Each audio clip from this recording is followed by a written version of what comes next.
एक छोटे से गांव में एक पुराना और सुनसान घर था। गांव के लोग कहते थे कि उस घर में एक चुड़ैल रहती है। कोई उस घर के पास जाने की हिम्मत नहीं करता था। बच्चों को भी चेतावनी दी जाती थी कि रात में बाहर न जाए। एक दिन गांव में एक नया लड़का राहुल आया। उसे चुड़ैलों की कहानियों पर विश्वास नहीं था।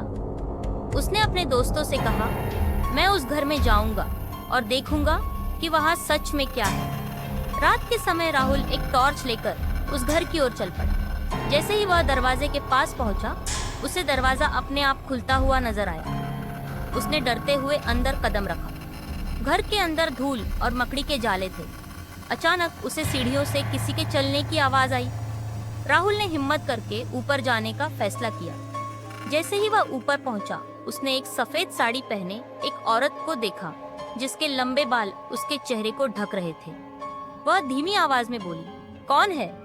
राहुल डर के मारे कांपने लगा, लेकिन उसने हिम्मत जुटाकर पूछा, तुम कौन हो? औरत ने अपने चेहरे से बाल हटाए।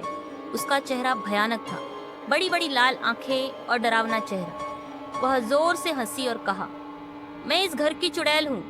तुमने मेरी शांति भंग की है। राहुल ने तुरंत भागने की कोशिश की, लेकिन दरवाजा खुद ब खुद बंद हो गया। चुड़ैल उसकी ओर बढ़ने लगी।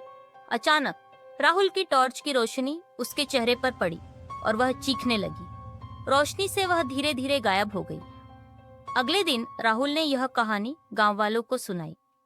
उन्होंने कहा, यह चुड़ैल रोशनी से डरती है। अब हमें इससे डरने की जरूरत नहीं। उस दिन से गांव वालों ने उस घर को साफ कर दिया और वहां रोशनी लगा दी। चुड़ैल फिर कभी नहीं दिखी। सीख, हमें अपने डर का